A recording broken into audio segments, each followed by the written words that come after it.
There's plenty to do while visiting Edinburgh. On this particular beautiful sunny morning, we decided to hook up with Rabbie's, a local tour guide who was going to take us out into the countryside of Scotland to visit some of its famous whiskey distilleries. Well, I'll talk a bit on the way out of the city. Most important things, all the buses look the same, and certainly when we go for lunch, we stop beside other buses probably, so make sure you get on the right one. Even our capital city is pretty small.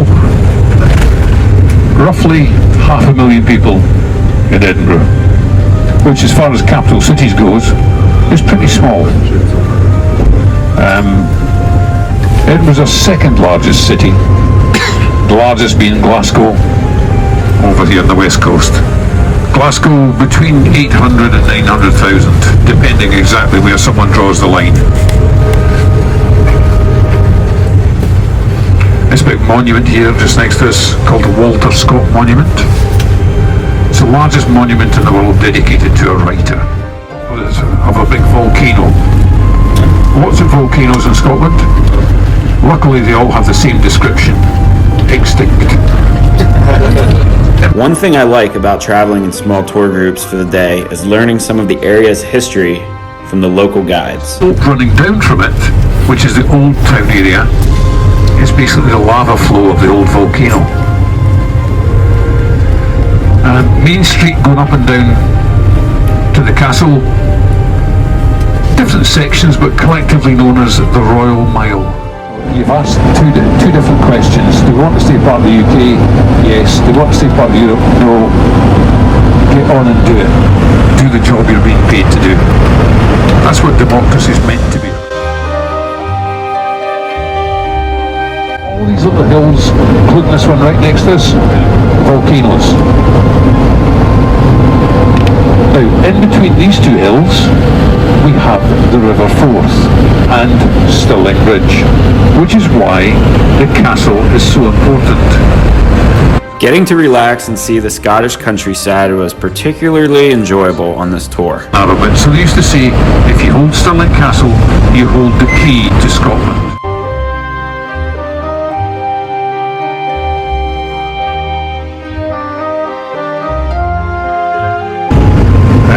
Glengoyne is classified as a highland malt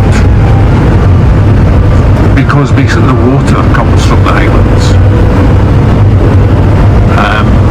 It's a bit like, everybody wants to be classed as a highland malt rather than a lowland malt. It just sounds better. It's yellow jacket on, they'll get us across the road.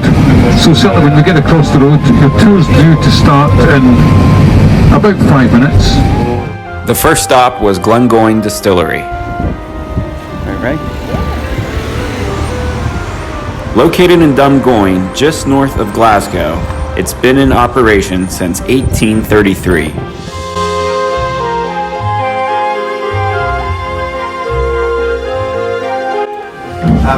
So if everybody has got their 12-year-old there, you can sit back, relax. I'll put on just a short. After getting to taste the 12-year single malt, you get to see more of the property and the day-to-day operations.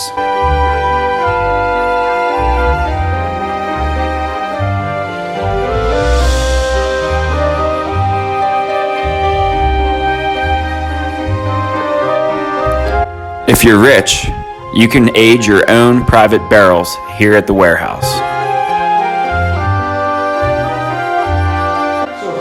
These are different types of casks that we use. The hogsheads and the barrels, and they are smaller ones. They've got the larger puncheon cask and the cup cask at the end. Prior to this tour, I didn't know much about single malt Scotch whiskey. They did a really nice job of explaining what all goes into making this world-famous spirit. Well, this gives an idea of what types of wood that we use. So we either only use American oak from the States and European oak. And you can see how this has an effect on the whiskey basically, on the contents. I mentioned earlier how we are a highlands distillery, which is true, but it's also a bit misleading because we distill in the highlands here, but we mature in the lowlands, all across that side of the road. Because that road is actually the border between the highlands and the lowlands.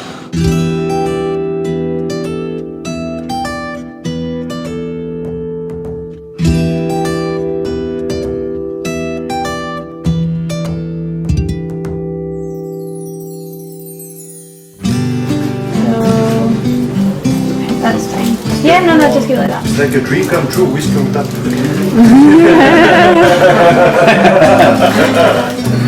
That would be a dream. You know that you have to share with everybody on the bus. Just give him another bottle. You can purchase your own unfiltered bottle directly from the cask in the gift shop. I couldn't pass that up. It'll run you around $125 US, but it is a treasure to save forever. You even get to personally sign and label your own bottle.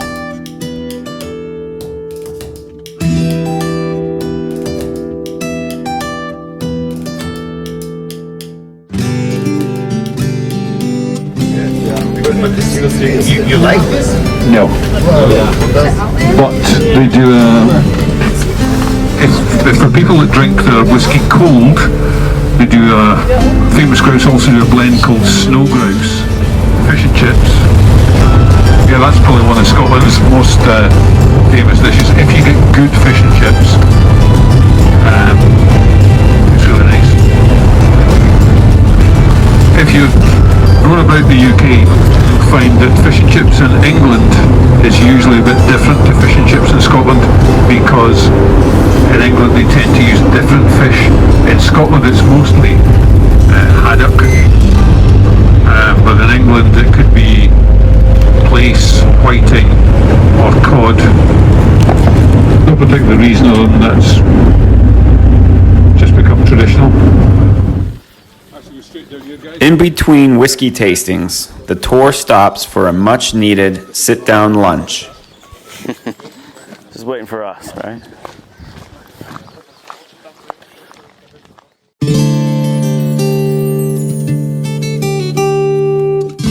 Along the shores of Loch Lomond sits the quaint and cozy restaurant of the Oak Tree. We savored some Scottish lager and enjoyed the local cuisine, which was excellent, by the way.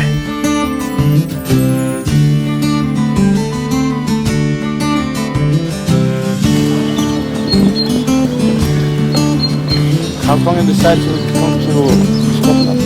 Well, this is our 8th time to Europe, so I like Europe a lot. You've been to Bulgaria? So what brings you guys here? We like whiskey. Really? You come here just for the whiskey? Really? 2 days all the way. Drink whiskey and we're going back. And then you're going back? Really? It's only 2-3 days, so it's not bad. It's a birthday present for me, and my wife organized this, and Oh, my best friend. excellent. Okay, Nice to meet you guys. Come and Yeah. Met Rachel. Hey Rachel. Nice meeting you. Nice to meet you. After that delicious lunch and getting to chat and make friends with some of the other fellow travelers, it was time to head on to our next stop.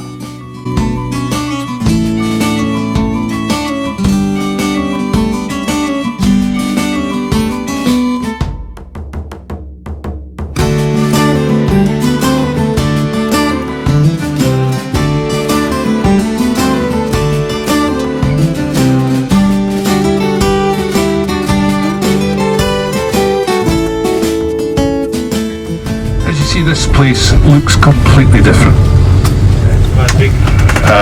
Slightly bigger, but also we were asking, or some of you were asking about visiting the warehouse.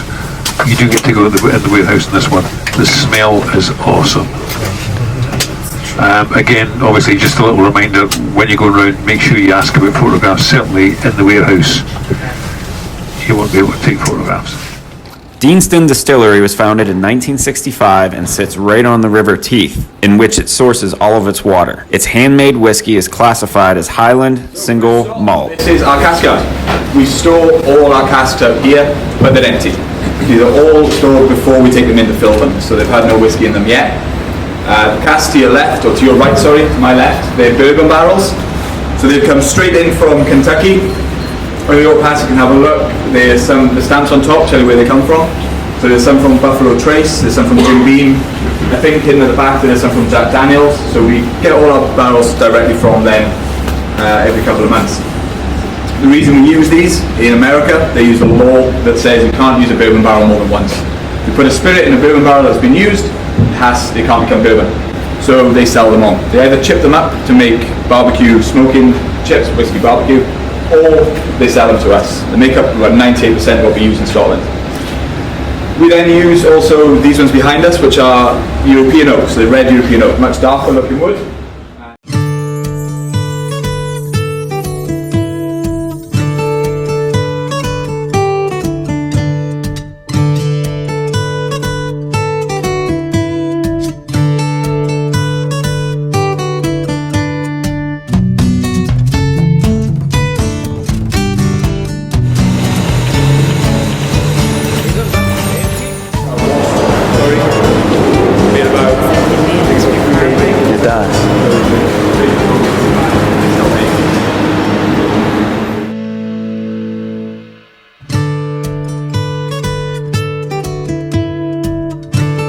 We then bring it into this room, and there's a tank just behind the wall there. So yeah, all these barrels come up, they get marked with Deanston, they get a year on them, a barcode and a cask number. About 40 altogether between production and visitor centre. Yeah. 40. That's 40.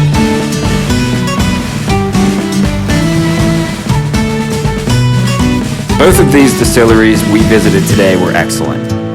I definitely gained a lot of information and knowledge, and will consider myself a fan of Scotch whiskey moving forward. Every distillery, very, very few distilleries now malt their own barley. It's grown all over Scotland. If you have some extra time while visiting Edinburgh, I would highly recommend taking a day trip out to visit the great whiskey distilleries of Scotland.